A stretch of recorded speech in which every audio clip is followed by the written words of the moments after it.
Zalci, você está me ouvindo bem? Sim, muito bem. Perfeito. Meus cumprimentos ao senhor, aos demais colegas senadores que aí estão presentes ainda na sessão de Comissão de Assuntos Econômicos, dizendo que está aí a prova.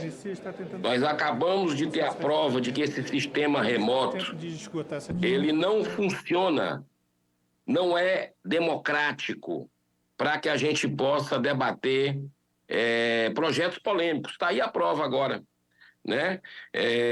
Estou esperando aqui uns 40 minutos para falar do assunto que perdeu completamente o calor, porque entraram 3 outras matérias com relação a assuntos completamente distintos, importantes, mas distintos, e tira o foco, né? Enquanto a mãozinha estava levantada aqui há algum tempo. Já aconteceu o caso comigo no Senado, na CCJ, outra comissão importante como a CAI, de eu querer votar contra uma matéria, para discutir, fiquei pedindo aqui para justificar o voto contra, aí foi encerrada a discussão e foi votada a matéria. Isso é desrespeito, isso é um completo desrespeito com um senador que cada um é igual ao outro, como foi dito aqui, e esse sistema remoto serve apenas para projetos que não têm nenhum tipo de polêmica, né, que são acordados previamente, aí tudo bem. Tem um colega nosso que está aí, acredito que esteja aí esperando para falar também com paciência, que é o senador Magno Malta, que diz o seguinte: a regra da boa convivência é o respeito. E eu acho que isso nós precisamos ter, cada um aqui com o outro, em relação a todos os assuntos. Nós convivemos juntos, cada um tem seu potencial em determinada, seu talento em determinada área, e é importante porque a gente aprende com cada um, senador Zalci. E a discussão, embora tenha perdido o calor do momento, muitos colegas já saíram, mas eu vou fazer uma pontuação aqui sobre cigarro eletrônico. Esse projeto estava pautado hoje, quando ninguém imaginava que seria decretado votação remota, sessão virtual para essa semana que foi decretado. Então, é óbvio que esse tipo de projeto tinha que ser retirado de pauta. Isso aí eu estava esperando, né? Mas a gente fica sempre na perspectiva, porque a gente sabe como as coisas funcionam. Com relação à questão desse tema gravíssimo que nós tivemos aqui, senhor presidente, uma carta aberta, que eu dei divulgação, uma carta aberta, que eu acho que nós temos o dever de dar divulgação, porque são entidades seríssimas que assinaram essa carta para a Comissão de Assuntos Econômicos, que é da ACT Promoção de Saúde. Sabe quem assina essa carta? Quem assina essa carta é a Associação Alagoana de Doenças do Tórax, Associação Amazonense de Pneumologia e Cirurgia Torácica, Associação Brasileira de Câncer de Cabeça e Pescoço, Associação Brasileira de Estudo do Álcool e Outras Drogas, Associação de Pneumologia e Cirurgia do Tórax do Rio Grande do Norte, Associação Médica Brasileira, Associação Mundial Antitabagismo, Antialcoolismo, Associação Paraense de Pneumologia e Tisiologia, Associação Paranaense de Pneumologia e Tisiologia também, Associação Pernambucana de Pneumologia e Tisiologia, Associação Piauiense de Pneumologia e Cirurgia Torácica, Centro de Apoio ao Tabagista, Federação Internacional de Associações de Estudantes de Medicina do Brasil, Grupo de Pesquisa em Direito do Consumidor da PUC do Rio Grande do Sul, Policlínica Universitária Piquet Carneiro, no Rio de Janeiro, Sociedade Brasileira de Cardiologia, Sociedade Brasileira de Pneumologia e Tisiologia, Sociedade Brasiliense de Doenças Torácicas, Sociedade Brasileira de Pediatria, Sociedade Cearense de Pneumologia e Cirurgia Torácica, Sociedade de Pneumologia do Espírito Santo, a mesma lá do Mato Grosso, do estado do Rio de Janeiro, do Rio Grande do Sul, Sociedade Goiana também de Pneumologia e Tisiologia, Sociedade Mineira, paraibana, paulista e sergipana de pneumologia e tisiologia. Todas essas entidades, senhor presidente, disseram ser terminantemente contra esse projeto que regulamenta a morte. A gente não pode dourar a pílula aqui, não. Eu acredito que tem muito mais projetos interessantes para a sociedade brasileira nessa e outras comissões para a gente votar e não se submeter a algo que vai matar a gente.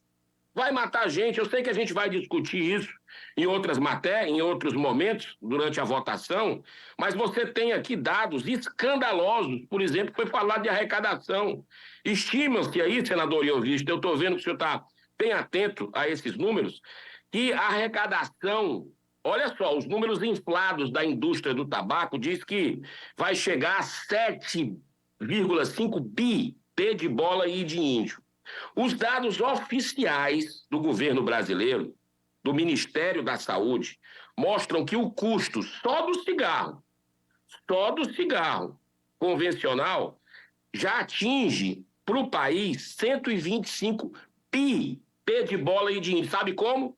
Dividido da seguinte forma: 50,2 bilhões com custos médicos diretos, 42,4 bilhões de custos indiretos, como a questão da produtividade das pessoas, que é afetada diretamente. 32,4 bi de custos com cuidados de familiares. 8 milhões de pessoas morrem por ano pelo tabagismo, por causa de doenças que são muitas, do coração, pulmonares, diabetes, câncer. São milhares de doenças que interferem diretamente por causa do cigarro. E, olha só, desse número de 8 milhões, 1,3 milhão é de pessoas fumantes passivos. Ou seja, a gente que não fuma, tá lá o carro, tá lá uma pessoa com cigarro, ou com cigarro eletrônico, vai lá e tem o passivo. Lá nos Estados Unidos, 2.500 casos, quando foi regulamentado, morreram 2.500 casos de intoxicação. Morreram 55 americanos. Foi um escândalo na época, né? A regulamentação aumentou aí 78% o consumo entre jovens.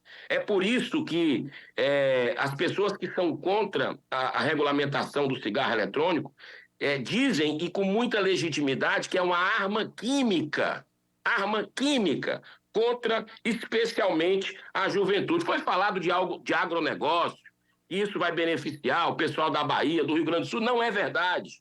Não é verdade. E o cigarro eletrônico não absorve insumos desse tipo de indústria. Isso é o tabaco convencional, não o cigarro eletrônico. É importante se dizer também que o Reino Unido e a própria Nova Zelândia já fizeram uma política dura de proibição a partir dos nascidos de 1996, que não vão poder consumir esse cigarro. A partir de quem nasceu, a partir dali já não pode, né? Outro caso importante que a gente precisa saber por exemplo, dizem aí, o argumento, mas já existe cigarro eletrônico ilegal, se não regulamentar, vai continuar. Gente, o cigarro tradicional foi regulamentado, foi legalizado. Lembra disso? E hoje, 40% do cigarro, segundo o Instituto do Câncer, 40% do cigarro consumido do Brasil é ilegal. É contrabandeado. Quer outro dado? A Anvisa regulamentou que é contra, a Anvisa que é duramente contra a liberação do cigarro eletrônico, ela relacionou em 2019 cerca de 96 marcas de cigarro consumidas no Brasil, todas ilegais. Então, isso é uma falácia de que vai acabar com o produto ilegal se fizer aí a regulamentação. Então, o grande lance é o lobby. É um lobby poderoso que atua, a gente sabe disso. A indústria do tabaco perdeu um faturamento gigantesco no Brasil pela política pública correta, e eu tenho que parabenizar os ex-ministros da Saúde, inclusive o Zé Serra, que foi o pioneiro disso, e o Humberto Costa, que estava aí até há pouco tempo, não sei se está mais, que também fez essa política dar certo para o Brasil. Agora, caímos aí da década de 80, cerca de 25% da população que fumava. Hoje nós caímos, sabe para quanto? Para 9%. E a indústria começou a glamorizar esses cigarros eletrônicos, que, repito, é uma arma química contra os jovens para recuperar faturamento à custa de vida de inocentes. Então, eu espero que a gente possa debater isso de forma presencial, né? Foi marcado aí para o dia 3 de setembro, que a população brasileira, essas entidades, estejam no Senado, junto, reivindicando de forma ordeira, pacífica e respeitosa aos seus senadores um voto com responsabilidade pela vida e não pela morte.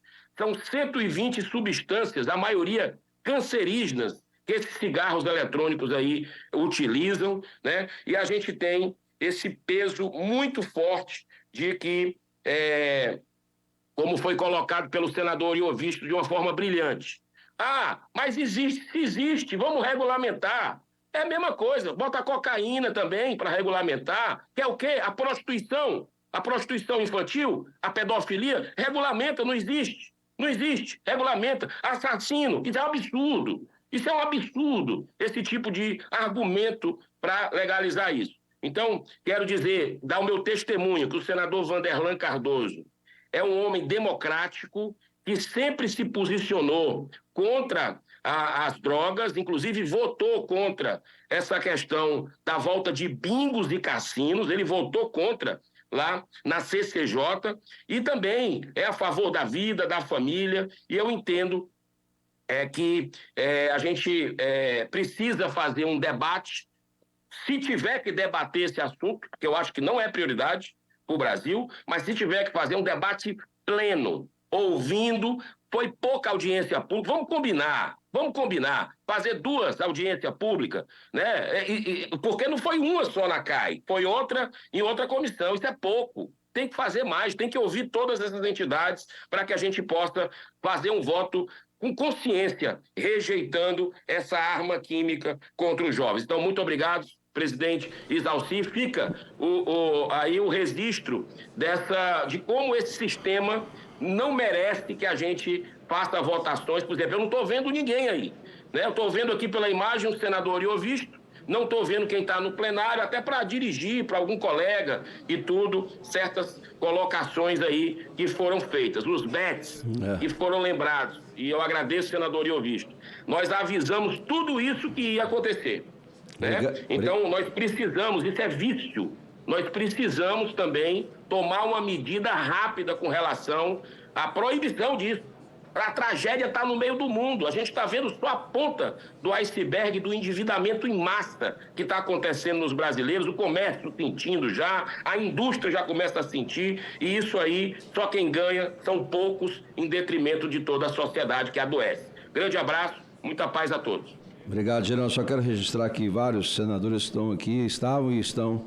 O senador Magno Malta, está aqui a senadora Margarete, está aqui o senador Irã, estava aqui Humberto Costa, estava aqui também Eduardo Gomes, não é? A Zenaide estava de forma semipresencial. A senadora Damares, né, que está aqui ainda.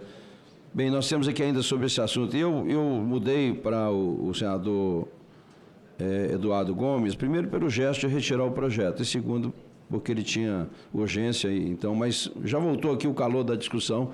Nós vamos continuar discutindo isso, inclusive dia 3, presencialmente. Mas está aqui o Flávio Azevedo agora, depois o senador Amin, depois a senadora Margarete, depois o senador Magno Malta e agora o doutor Irã.